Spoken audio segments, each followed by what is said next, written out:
2분 답변해 주시죠. 예, 그 서희초 사건이라는 안타까운 사건이 서울 지역에서 발생한 지 벌써 3년이 지나고 있습니다. 여러 그 교권보호 대책이 발표되었지만 실제 현장에서의 체감도는 높지 않습니다. 그렇다면 이 문제에 대한 정확한 진단에서 시작돼야 됩니다. 그런 점에서 저는 서울형 교육활동 책임보장제를 제시하고자 합니다. 이제까지 나왔던 정책들을 보면 민원대응팀을 만들고 문제행동 학생을 분리시키는 이러한 정책들을 내놓았습니다. 교권보호법이 통과되었습니다. 하지만 왜 현장에서 체감을 하지 못할까요?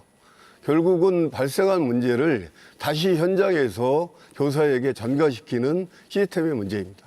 이러한 구조적인 전환을 하기 위해서는 교육감 직속에 그 교육활동 보호 지원단을 구축을 해야 됩니다. 서울교육청에서 지금 추진하고 있는 샘 119도 확대 강화해야 되지만 이것을 총괄하는 단위가 서울교육청에 구축이 돼야 된다고 생각합니다. 두 번째는 교사의 교육과정 편성권과 평가권이 보장돼야 됩니다. 실제 학부모의 많은 민원은 성적 처리나 학교폭력의 처리 문제에 대해서 시작되고 있습니다. 의사가 진단한 것을 환자들이 존중하듯이 교사의 전문성을 갖고 존중하는 시스템이 없이는 이런 민원은 끝이지 않을 것입니다. 이러한 근본적인 진단을 바탕으로 해서 서울교육의 어떤 활동들이 교육활동이 내실화될 수 있는 방안을 만들도록 최선을 다하겠습니다. 네, 감사합니다. 정근식 후보께서 그 공약으로 제출한 내용 중에 심리정서 위기 학생을 위한 치유기관으로 마음회복 학교 신설을 제시하셨습니다. 이렇게 학교를 신설하기 위한 어떤 구체적인 계획과 방안을 갖고 계신지, 그리고 두 번째로 제가 궁금한 부분은 우천초에서 내부 고발을 통해서 학교에 여러 가지 비리를 제기했던 분들이 여전히 지금 학교에 복귀하지 못하고 있습니다. 질문 시간 다 쓰셨습니다. 이제 1분 두 분이 좀 30초 답변해 주시고. 답변 가능합니다. 좋은 질문 감사합니다. 그 심리정서 문제는 서울시 교육청의 굉장히 중요한 과제였습니다. 우리 학생들의 마음 건강을 증진시키기 위한 그런 여러 가지 장치를 하고 있고요. 작년 9월에 마음 건강 증진 종합 계획을 만들었습니다.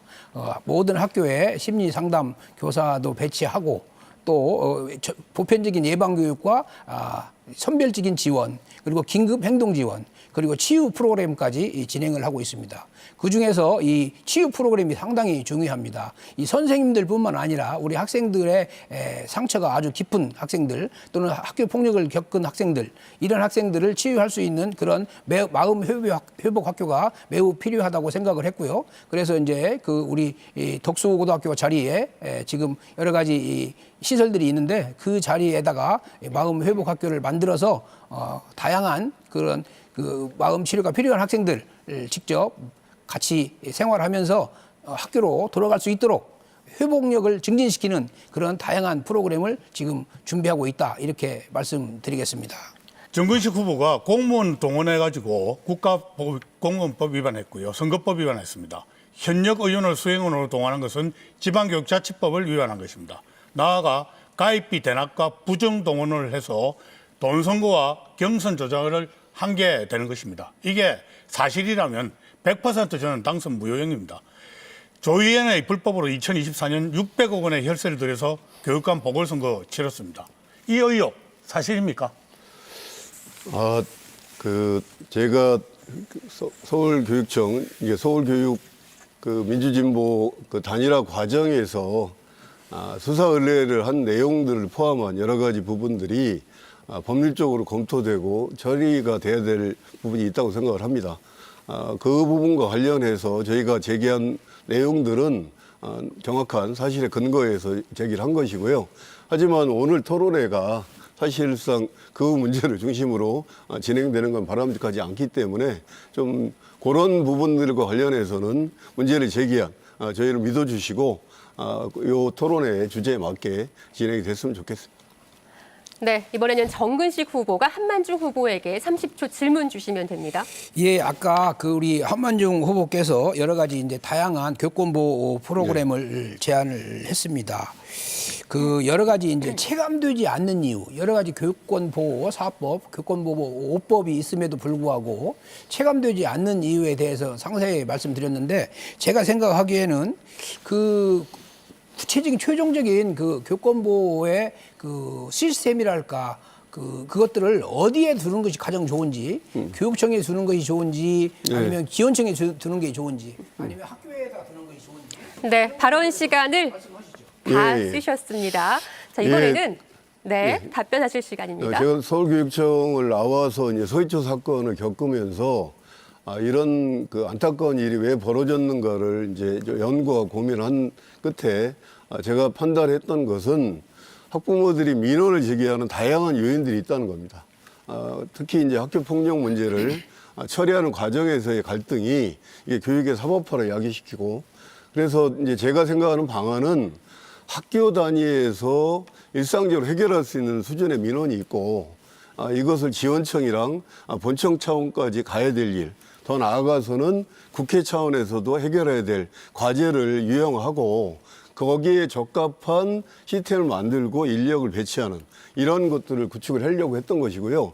아까 말씀하셨던 쌤 119 같은 경우도 사실은 제가 그런 정책을 제안하는 과정 속에서 이제 만들었다 이렇게 생각을 하고 있고요.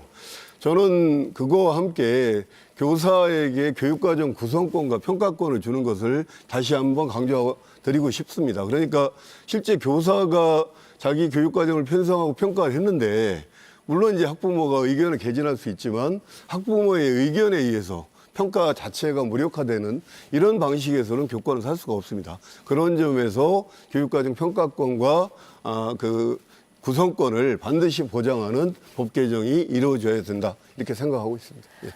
네, 이번에는 조전혁 후보에게 두 후보가 30초의 질문 던지고 1분 30초 답변 듣는 시간 갖겠습니다. 네, 마지막으로 한만중 후보가 질문 예, 던지겠습니다. 학생들이 어떤 권리 주장뿐만 아니라 자기 나름대로의 책무감을 갖게 하는 건 저도 동의를 하는데요. 조전혁 후보께서는 사실 또 이제 교수 출신이기 때문에 좀 이제 근거에 의해서 좀 판단하시는 게 좋을 것 같은데 학생인권 조례가 폐지가 되면 악성 민원이 줄어들까요? 그리고 제가 파악하고 있기로는 서울이나 전북이나 이런 학생인권 조례가 있었던 지역에 교권 피해 사례가 오히려 적은 것으로 확인되고 있습니다. 이런 점에 대해서 학생인권 조례를 폐지하는 네, 것이 질문 시간이 다 됐습니다. 바로 답변 듣겠습니다. 좀 말씀해 주시고. 예. 그게 권리는 가르치지 않아도 스스로 찾습니다.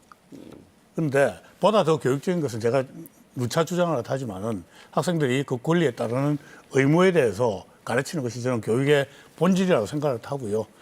많은 선생님들의 절규를 갖다 어떻게 한 후보님은 듣지 못하고 계십니까? 이 선생님들이 학생 인권 조례 때문에 우리 아이들을 생활 지도하는 것이 굉장히 힘들어졌다고 이야기를 하고 있습니다. 또 하나가 정말 그 어떻게 보면 열정이 넘치는 우리 선생님들이 우리 아이들을 제대로 훈육하려고 그러면은 이런 아이들이 학생인권 조례를 악용해가지고 우리 선생님을 아동학대로 심지어 신고를 갖다 하는 케이스도 굉장히 많다고 그럽니다. 일단 아동학대로 신고당하면은 선생님은 큰 곤욕을 갖다 치릅니다. 학교 내에서도 여기저기 불려다녀가지고 심할서를 써야 되고요. 교육청에 가서도 심할서 갖다 쓰고 그런 곤욕을 갖다 당하고 있는 게 현장의 생생한 목소리입니다. 어떻게 한만중 후보께서는 그게 인권조례 그 때문에 목소리를 갖다 듣지를 문제입니까? 갖다 못했습니까? 인권조례 때문에 문제는 아닌 것 같은데. 아니죠. 권리만을 일방적으로 강조를 하고 있습니다. 그게 교육적이라고 정말 생각을 하십니까? 그리고 그 인권조례를 갖다 이제 전범으로 삼았던 그 뉴욕이나 미국 그 이 각 카운티의 조례들 보셨습니까? 우리 한국 인권조례하고 완전히 다릅니다. 조전혁 후보의 시간이라서 네, 알겠습니다. 한 후보님은 질문하실 수 없고요. 5초 남았습니다. 마무리하시죠. 뭐 이 정도로 하겠습니다. 네. 네.